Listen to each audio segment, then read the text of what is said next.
Good afternoon and welcome. Thank you for joining us today at the panel discussion for the Fair Housing Conference. My name is Martin Barrera. I'm with the city's Economic Development Department, and I have the honor and the pleasure of moderating today's panel.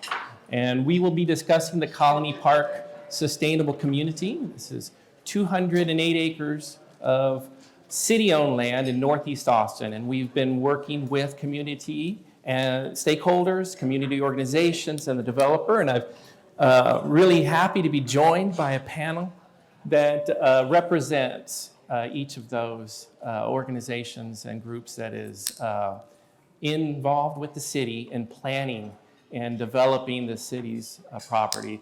This has been a very long process, I'll admit, longer than should be necessary on a project like this. But we have made very strong relationships and friendships in the community, and I'm proud to be up here on this stage. We do have some slides, and if we can advance some slides, I'm just going to provide an overview and then a small history, a short history, and then I'll ask the panelists to introduce themselves. So if we have those slides. I'll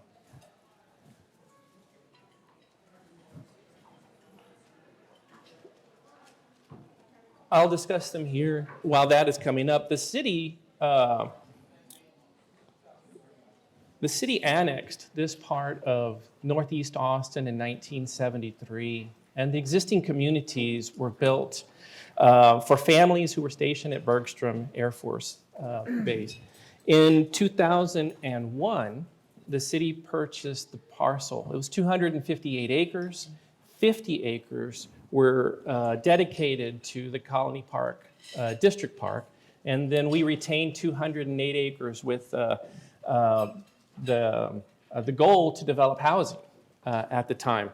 In 2012, Neighborhood Housing and Community Development, now known as the Housing Department, received a $3 million HUD grant to engage with the community and develop a plan and document that plan with zoning. And that was a 2-year effort. Well, I'm noticing when I when I lean down, it's a little louder. Is this volume fine? Is that good? Okay, great. From between 2012 and 2014, the City of Austin, the University of Texas, the community stakeholders, a technical advisory group, a community advisory committee planned the Colony Park Sustainable Community. And we had, in 2014, a plan that was taken to council and a PUD, which is the zoning, that would enable the implementation of that plan. And those were taken to council and approved at council in 2014. Between 2014 and up into 2017, the city transferred the project from Neighborhood Housing and Community Development to the Economic Development Department, where I work, and we performed a solicitation, a request for qualification, and a request for proposal process. It was an open process. We had engagement in the community, and through that effort, we attracted Catellis Development Corporation. Sergio talked about that later. For the development of that. In 2018, council approved the selection of the Catellis Development Corporation, and in 2020, we signed a contract known as an exclusive negotiating agreement for us to be the only two partners that are working on a contract to develop this land.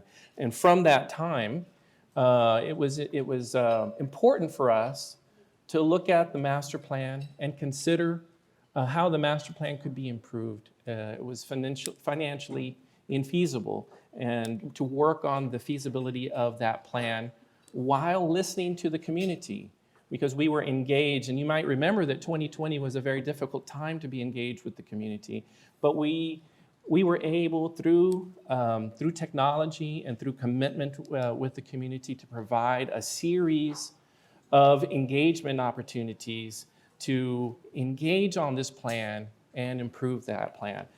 Following the improvement of that plan, we took a new approach at financing, and we're able to approve a TIRZ. That's a tax increment reinvestment zone. Essentially, it's a way for us to focus future property tax revenue that would be generated on the city's 208 acres and leverage it to build the infrastructure that we need today. And the infrastructure that we are building is not just for the 208 acres. It is also fulfilling the vision of the master plan that was developed by the community and filling infrastructure needs that are present in that community. From that time, we worked to align the zoning, because that's a big process. And so we worked to align the zoning with that finance plan. And we're positioned now in the next month, I believe, for us to sign the contract and begin the development and implementation of that development. So it's an exciting time.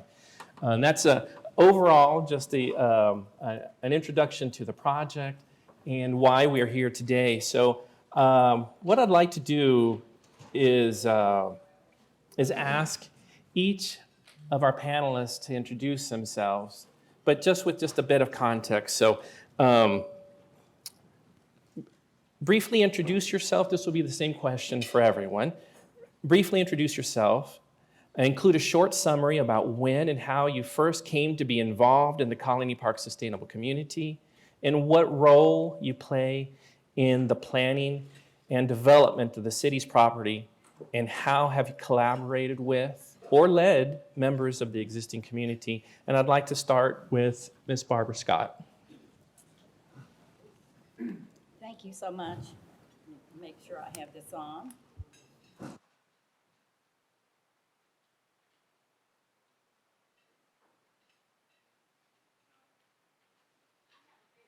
You hear me in the back?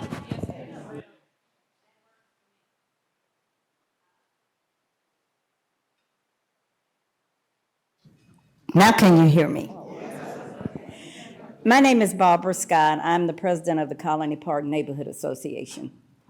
And I got involved, I've been involved in the neighborhood since 1974. That's when I first moved in the area. Not to the extent that I am now. We got involved, it was a group of us with the Neighborhood Association that got involved when we realized that the City of Austin, the Housing Department at the time, had purchased the land, 208 acres, and that their plans was to bring what they call affordable housing. And in our communities, that means an apartment complex, basically is what it is, low-income apartment complex, and tax credit apartment complex. And we already had, at that time, we had 10 in the community, and we needed something else. Our rationale was that if you continue to put low income into low income, that's all you will ever have. I know math changed somewhere along the line, since I was in grade school, but I still remember 0 into 0 equals 0. And so we wanted something different. They had just, they were working on the Mueller, as I say, because that's what it was when I got here. It's now Miller project. And we wanted something similar, but we've always said we're not the same. The communities are not the same. And so we felt like if we did not get involved, then we would just continually be overlooked by the City of Austin. So is that? Excellent. That's enough? All right. Next, I'd like Nefertiti Jackman to introduce herself. And this is the same question, so include a short summary about when and how you first came to be involved in the Colony Park Sustainable Community, and what role you play in the planning development of the city's property, and how you've collaborated with or led members of the existing community.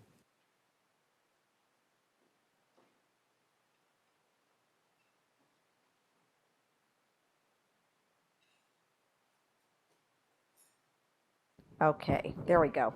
I forgot to turn it on, that's all.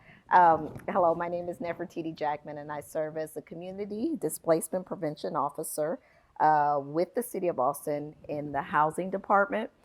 And I probably first became aware of the project when I first joined the department in 2019.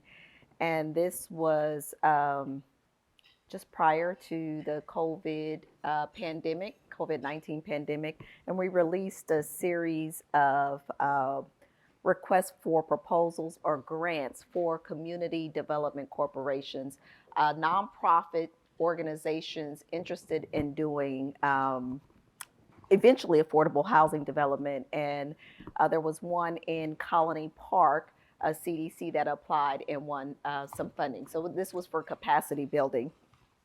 The work that we also currently sit on the monthly calls with the Colony Park core team. There's two Colony Park core teams, so I don't know which one I'm on. I know which one I'm on, but I don't know the name. If there's a different one for those who are involved in real estate and planning, and then those that are responsible for delivering social services and goods and centering the community voice to help understand what are the benefits and the priorities that the community would like to see delivered. And that's the one that I sit on with a number of the people that are on this call this morning. One of the primary things that we are interested in doing is making sure that we deliver economic benefits to the community. So even though I'm in the housing department, our real estate team will be working with others to develop the affordable housing and other housing that will take place in Colony Park. But we are looking at things like how do we ensure that as a development takes place, that residents who have lived in Colony Park for a long time have economic mobility opportunities to remain or choose, not being pushed out. But if their homes should appreciate in value, they have a choice, and that they are prepared when and if those, I should say when shifts occur, because nothing is going to remain the same. That's one thing that we do know. There will be shifts and changes. So what we're doing now, connecting residents with resources through our Displacement Prevention Navigator program, but we're also going to really start a more robust campaign, making sure people are aware of the home repair programs in Colony Park. And we will be developing the displacement prevention mitigation plan. So that's coming up. Thank you. So much. Next, Sergio Negrete.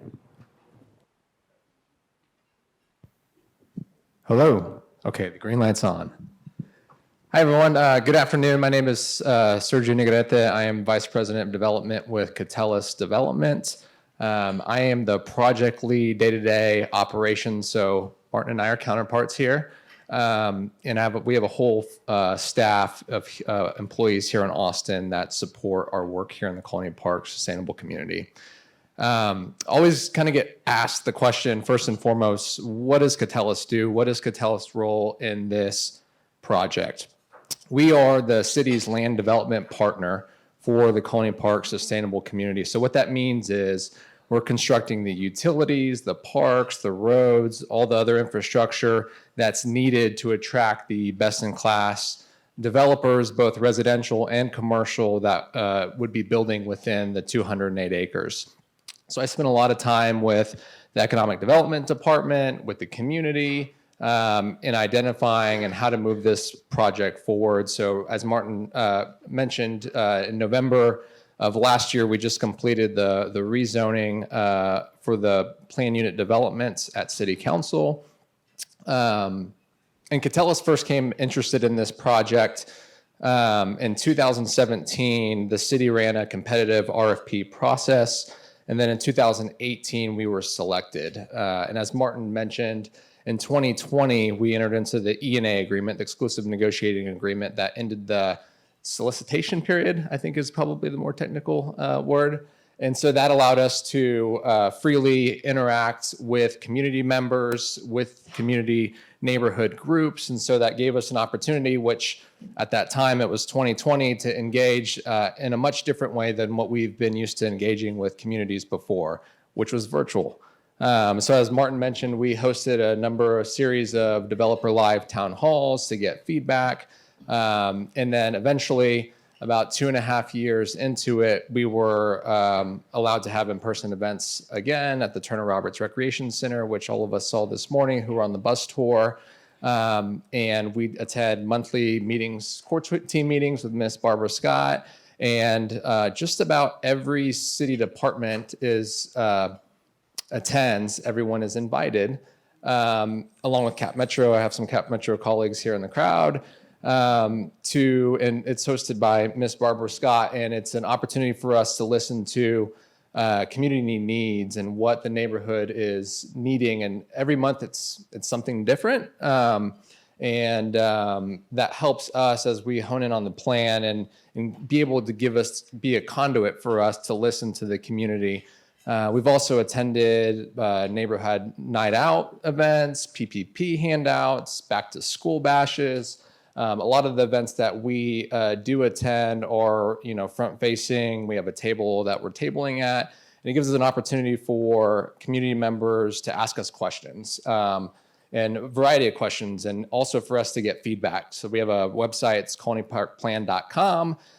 It is a very transparent website where any one of us could go on there, and so long as you're not using foul language, you can post on there, and it'll show comments and feedback. So to the types of things you want to see, we encourage the community to share, whether it's the things they want to see in the parks and open space, to the types of retail that they would like to see within their community. And so it's an open and transparent forum for us to be able to engage with the community and continually get feedback for this particular project. So that's a little bit about me and how Catellus got involved and continues to stay involved with the community.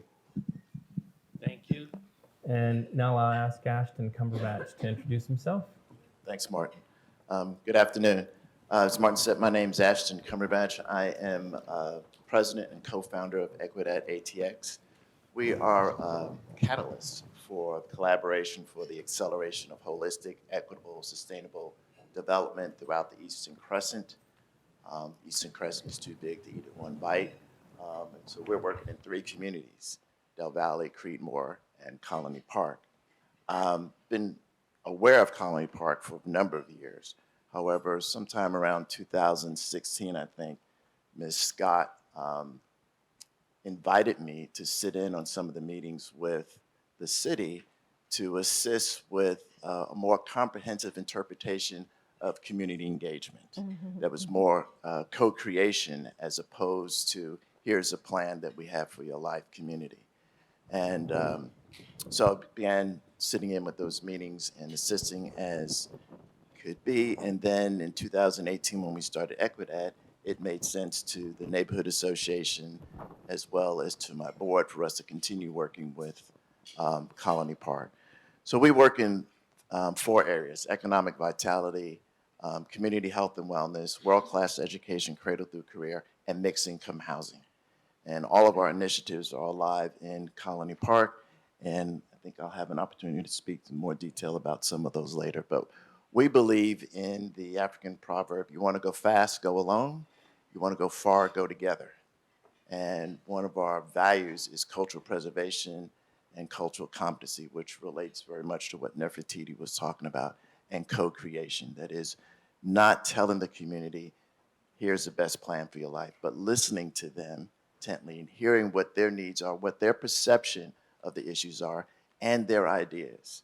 And so that's what we look forward to working with and bringing their idea of the Colony Park Sustainability Plan to fruition. It's been a long time in coming. Thank you, Ashton. May I have the slide advanced by 1? Thank you. It's a question for Ms. Scott. Earlier today, you provided participants with a tour of the existing adjacent neighborhoods. And for those in the audience who were unable to attend the tour, how would you describe the existing community? And could you also describe the 8 pillars of need identified by the residents of the existing community?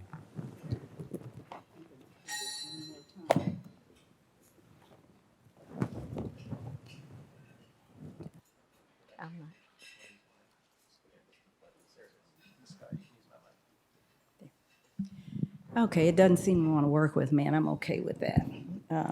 That's not the first time I've had something that did not want to work with us. It won't be the last. The tour this morning was not as extensive as we normally do. We try to cover the 5 census tracts that was covered in the initial HUD grant, which $3 million, and it covered from 183 to 973, over to 290 and to MLK. And it was simply a planning grant. That's all it was. We worked on that for 3 years with housing. And so then we went over to the Economic Development Department. What we saw this morning is a community in distress and a community that is still in much need of investment from the city of Austin, from Travis County, and from a number of other entities. We try and show what we're trying to do, the improvements that we're trying to make, but we want to make sure and ensure that the community that's living there now, because this is an existing community. This is not new. Colony Park is not new. It's been there for a while. We had some young ladies on our bus that know the area well. They went to LBJ High School, so they know the area. They know what the area looks like when they went to school, and now they see what it looks like now. And it's like looking at two different areas. The community developed what we call the 8 pillars of need. They're on the back of the brochure that we had this morning. We started with 6, and as we progressed in this endeavor, we developed 2 more, and there may be more as we continue to move this project along. This is one of the few projects that community has been at the table from almost the beginning of the project. We were not at the table when housing applied for the grant. And if we were, we would have tried our best to make it more than just a planning grant, which meant 3 years of planning. There was no plotting, there was nothing. And so you almost feel as if you're spinning your wheels. But it gave us an opportunity to come up with what the community wanted and what the community needed. A lot of these are needs, they're not necessarily wants. The first on the 8 pillars of need is healthcare. There's not a healthcare facility in the area. We don't even talk about a hospital. We're talking about a doctor, a dentist. We have none of that in the area. We have to go across 183 to see a doctor. There used to be a doctor's office where the HEB in Springdale is, but there's not anymore. So the farthest I've gone for a doctor is Austin Regional Clinic in Round Rock. My dentist's office is on far south 1st Street because there is nothing out there. So that was one of our first. It's a basic need. Everybody, I don't care who you are, good person, bad person, you have a right to health care. And you have a right to good health care. Our next that we put on here, and they're not in any order, we said economic vitality. Because to have the good health care, we had to have the economic vitality. We don't have a lot of investment in that area of town because that town was in the county. And they brought it in, they annexed it, but they didn't put any money into it. The housing was built for veterans and for active duty and, others. But the city of Austin created this plan, but they didn't put any money into this plan. So we need economic vitality. Food access. That area of town has the highest number of morbidity, mortality in Travis County. If you don't have access to food, then you don't have access to good health care because one leads to the other. That leads us, to something we always talk about is the lack of a grocery store. There's not a grocery store that I know of that's east of 183. We have a JD's, which I call a super Mercado, and it carries a lot of the ethnic Hispanic foods, but it does not service the entire community. So those three things actually go together. Access to food, good food when you have access to it, and health care. Yeah, we have HEB in Springdale, and it was rated the second worst HEB in the state of Texas. The first was on New Braunfels in San Antonio. And all of my husband's relatives live in San Antonio, most of them do. And so I've been to both of them. So I can say they truly are the two worst HEBs in the state of Texas. Education, we work with our school. We have LBJ High School, Bertha Saddler Means, Gus Garcia Young Men's Academy. We have Valma Overton, and we have Barbara Jordan. We work with them, with our principals. We try to work closely with them. We have a good working relationship with most of them. What we've done in the last couple of years is provide backpacks for the entire student population for each of those schools.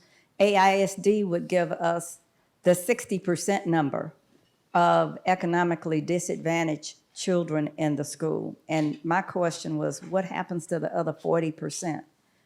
And if you don't have, you're almost at 100% economically disadvantaged. So you only have, I'd say 90% economically disadvantaged in most of the schools there, and the other 10%. So what we have done is try to provide backpacks for the entire school.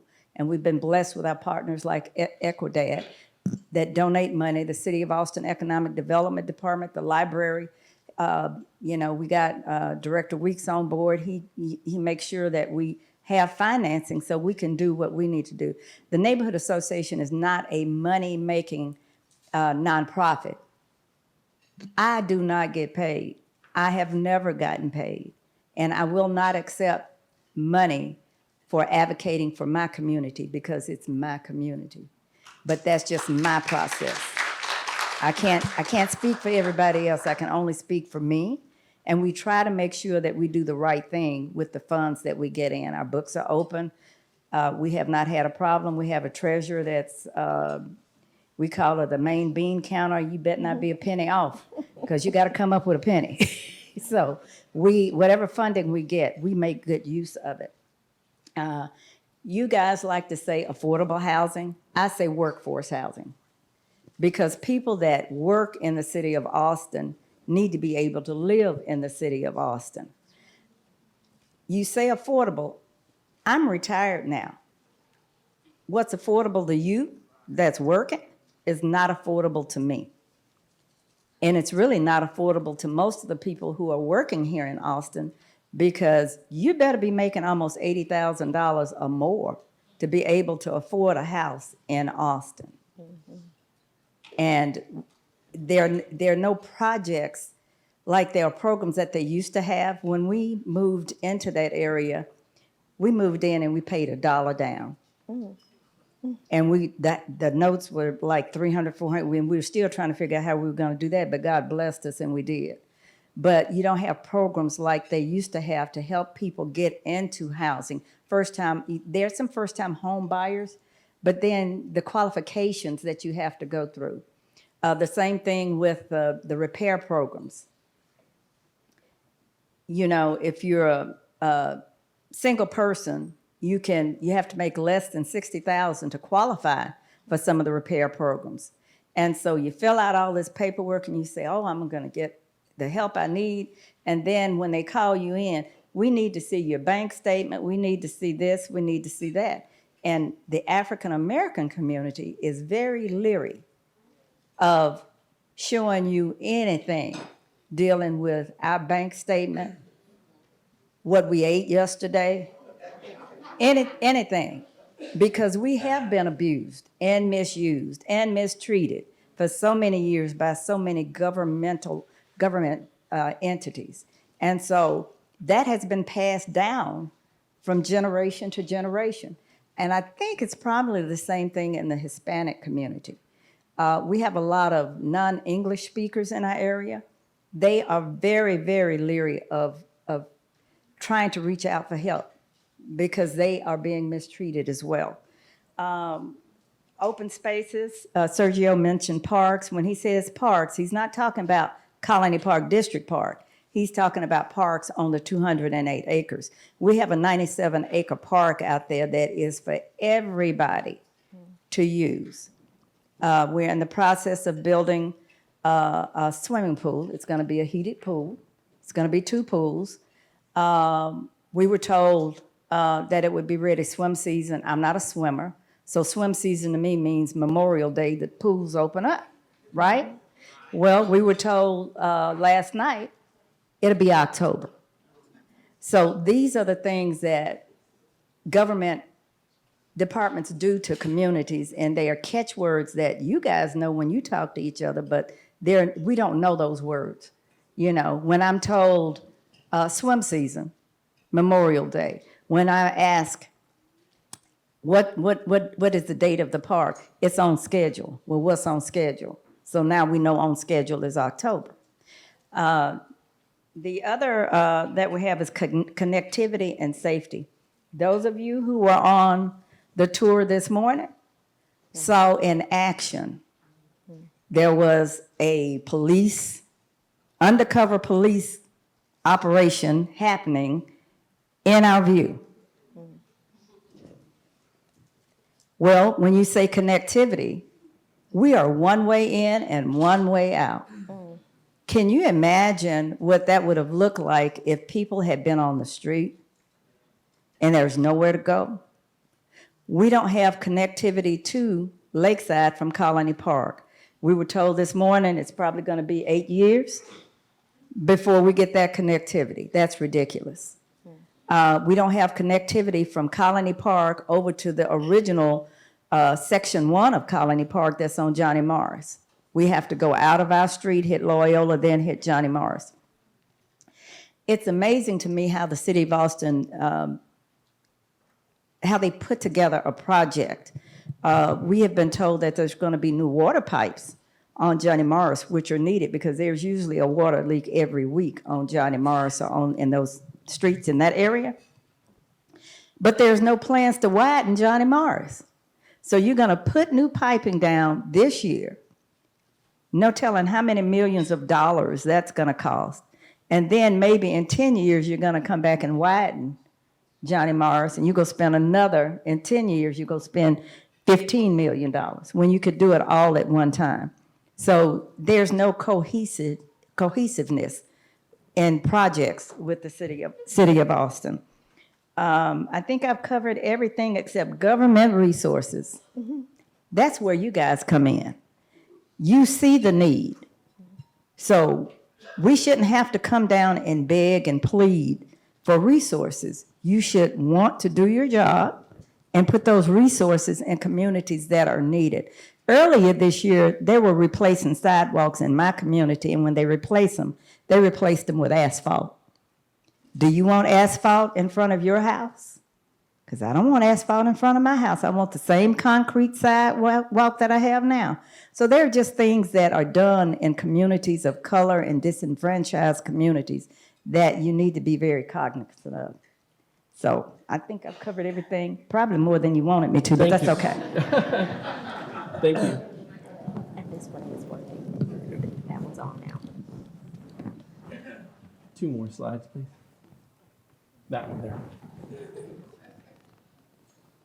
All right, the next question is for Sergio Negrete. Together with the city and existing community, Catellus developed a land use plan that leverages the city's property to provide public benefits in a mixed income, mixed use community. What was the process to adapt the original master plan? And can you describe the planning and engagement process that was employed to evolve the current land use plan that strives to fulfill the needs identified by the community? Sure. Thank you, Martin. I think Martin talked a little bit about the timeline history from 2012 to 2014, in which the community with the city had a HUD grant, went through a planning process. well before Catellus was involved. There was incredible engagement, active engagement with community participants, with not just Miss Barbara Scott, but the greater community as well, which I think is important to know as well.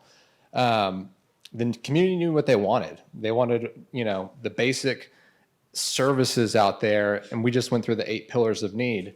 Those 8 pillars of need, the way we see it, those are our North Star. When we went through the planning process, when we sat down with the core team members in 2020 and said, okay, we need to start peeling back the layers of this and doing our homework a bit more. And while we went through the planning process, some of the items in 2012 to 14 were unknown at that time. There was land constraints with the initial land plan. There was not a site large enough for a grocery store site. So if you're looking at the comparison from the left to right, land plan up there, on the bottom right in the 2024 plan, you can see that there's a site just about 15 acres or so that is large enough to be able to attract a grocery store. There's planned transit. We've got the Metro BRT line that is planned to be coming through, if it's not online already, and the planned Green Line, which we talked about as well on the bus tour. Along with the Green Line, we had to look at and create what's an equitable transit-oriented development neighborhood around that planned Green Line. So what does that mean? With the planned rail station, we're looking at how do you potentially densify and plan for the future? How do you plan for the future to be able to have, denser mixed income housing within that neighborhood? Because before then, in 2012 and 14, when it was put together, there was no rail that was planned there. So if there was no planning that occurred to adapt the plan, you'd have low density single family housing around a rail stop, whereby, as we all know in larger cities, if you have a rail stop, that's typically where you have your denser development around those rail stops with also community services, right? So we want to make sure that we're orienting commercial space around that transit stop as well. And then just adjacent nearby development, right? Since then, March 7th, I still remember the day, 2020, the Colony Park District Park opened. I remember that day because we were all standing 10 feet apart, not 6 feet apart, and had masks on because we were, not sure what was going on before, March 13th happened. And so now we're able to adapt the plan and ensure that the trails and open space system is be able to connect to the Colony Park District Park and adjacent nearby development that has since then occurred just north of us. We didn't get to see the Parker Station neighborhood, but ensure that the street networks could connect. So looking at those things, studying topography as well. The site, I know we don't get to walk the site today, but the site has some pretty impressive topography. And when we looked at how we were to grade the site, we want to ensure that the streets are walkable streets. So 5% slopes and less, right? We don't want to be building streets that were steep everywhere you turned. It also makes it more challenging for home builders to build residential homes. So there were several items that had caught our attention in addition to, as Martin mentioned, there was an economic gap within the plan. And since this planning process has continued, I'd say the last 2 years, there's been a lot of focus on the financial gap and what that looks like. And May 2nd, as Martin alluded to, we'll go back to City Council. The final finance plan at that point will, knock on wood, be approved unanimously by City Council, just as though the preliminary plan was unanimously approved by City Council. So this list of, with a few different items that we looked at, there was the ETOD, which is Equitable Transit Development. It was the grocery store site, ensuring that we could have a grocery store site large enough to attract a grocery store. And then we reviewed the existing utility capacities, the environmental features and buffers on site, the street alignments. We had to create a lighting plan. There wasn't a lighting plan that exists. There was a, what we call a comprehensive, visioning plan, or some call it a master plan that was taking place. And so we needed to get down to the nitty gritty. It's like, how many residential lots can we fit within this project to be able to underwrite it and make sure that the city and Catellus could come up with a feasible economic plan to go fund it as well. So this was the process that took place. We hosted a lot of community events and participated in community events that I mentioned a little bit earlier. And I'd say our most valuable time spent is those monthly core team meetings, and getting to hear what PART is doing, what Watershed's doing with the creeks nearby, being able to understand what the neighbors in the neighbors in the adjacent neighborhoods are dealing with as we are working with those same departments, trying to build the community's vision out here in partnership with the city of Austin and the community. So that was a little bit of the process that we went through in a very condensed version, because we've spent a lot of time on this the past several years. So Thanks, Sergio. Appreciate that. Question number 4, and we just got a time check, so we're running low on time. I apologize to the panelists that are following, but let's continue with our questions, but we'll have to have brief responses. The community-inspired development vision to build over 2,000 housing units on the city's property may have unintentional consequences such as displacement. When the city and Catella sign a contract to develop the property later this year, an affordable housing plan will be one of the first initiatives to address. What advice would you give to city staff, to Catella's, community leaders, and nonprofit organizations to include in an affordable housing plan to address the possibility of displacement? He's going to give me that long question, and he said you have a brief answer. And he also said something that Ms. Scott didn't say that she said she didn't agree with, right? So then I'm like, okay, Nefertiti, don't hone in what Martine just said on the affordable housing, which I want to. So let me stay focused.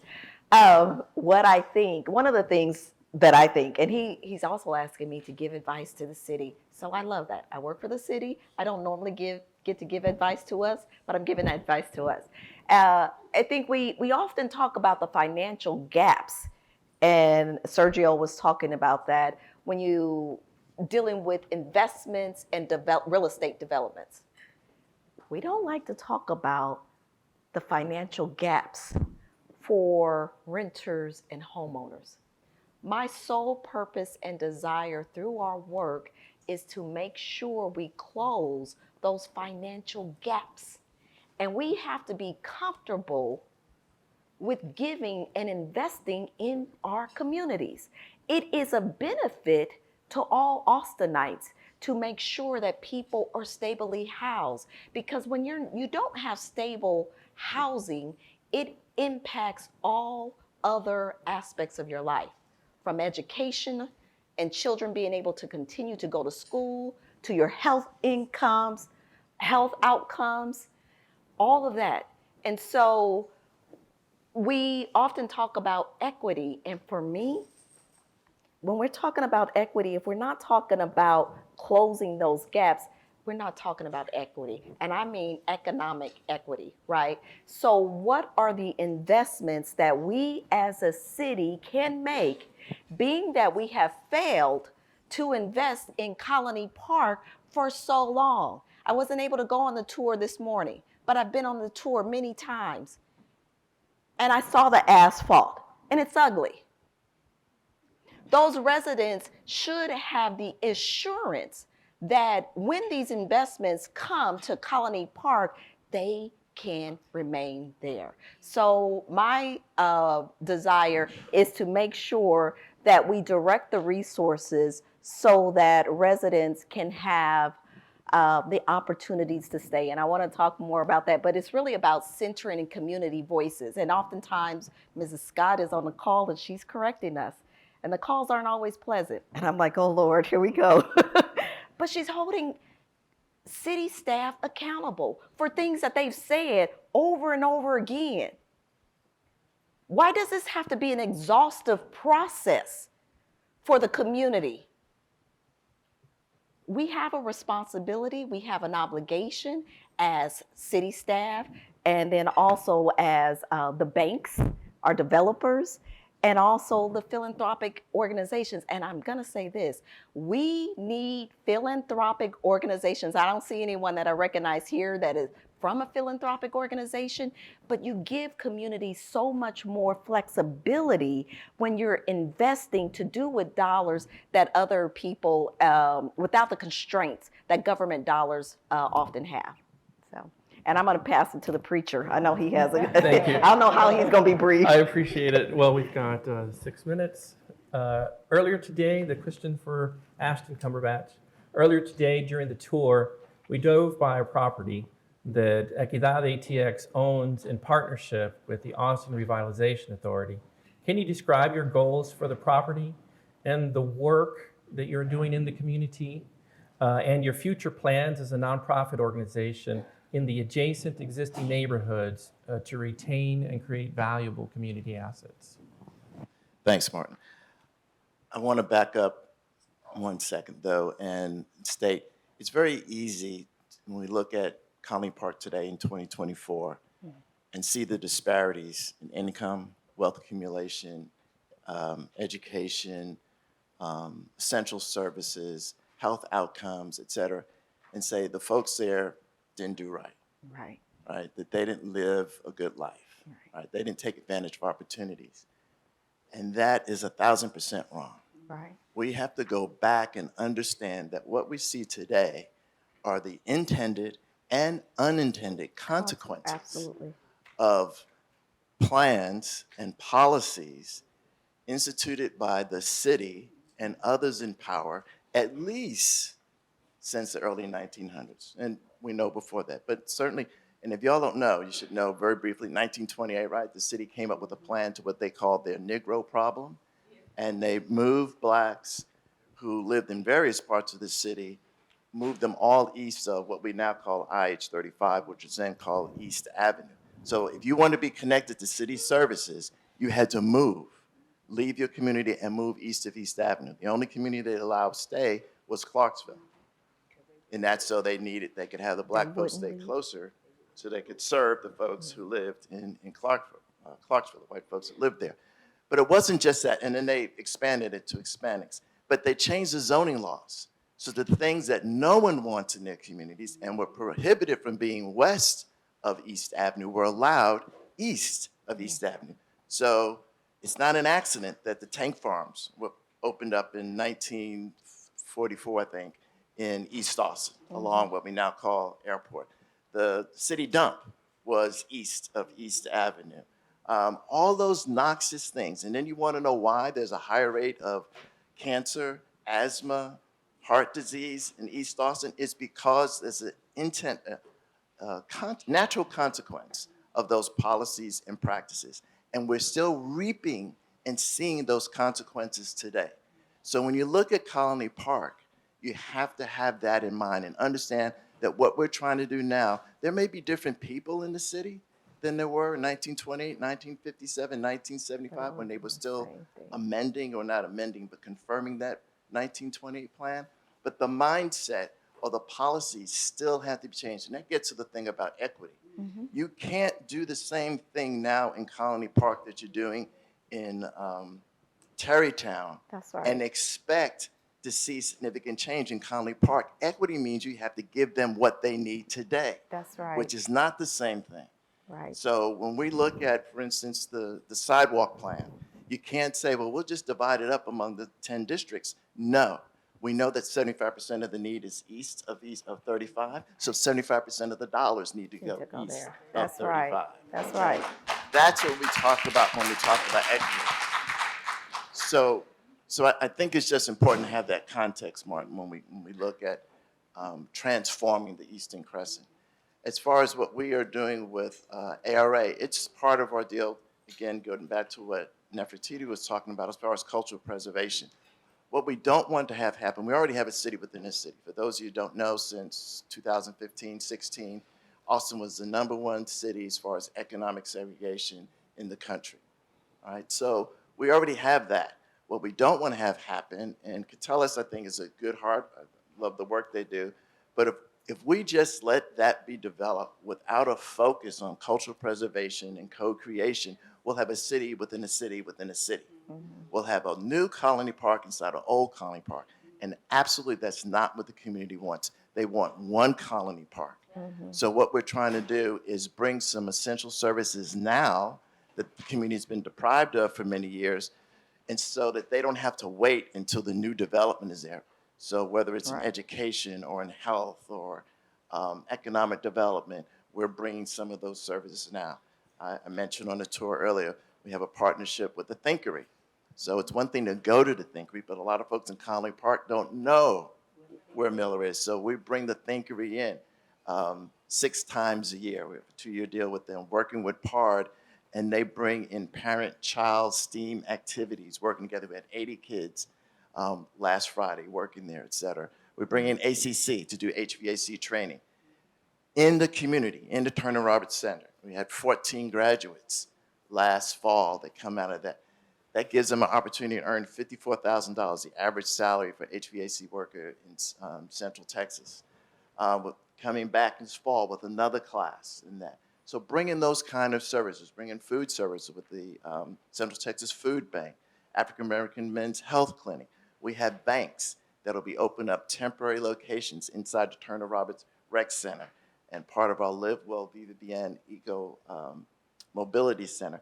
Bringing those services now, and hopefully those services will translate into permanent brick and mortar once Sergio and the Catellus teams finish their work. You asked about the homes that we're building. All right, so the property we saw today, we in ARA are building 4 owner-occupied, affordable in the sense of today's median income price in Austin is over $500,000. So affordable in that sense. Not affordable in the sense of just low income, but bring in homes that hopefully people, teachers, first responders, retail folks can live in. When I was talking to the principal at LBJ, she said, I'd love for my teachers to be able to live in the residence or in the neighborhood where they work. So that's what we're looking to do, is to increase the amount of mixed income housing stock and rental stock in the Colony Park area as a whole. So we look at it as a whole, not just the 208 acres. Holistic transformation. Thank you.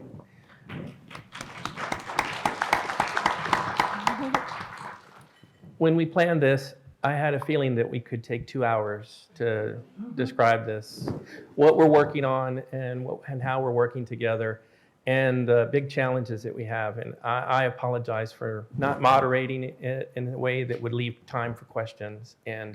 But I hope that this conversation has been meaningful for all. And I wish that we did have time for questions, but we have used all of the time that we have available. So Thanks, Marty. thank you all. Thank you.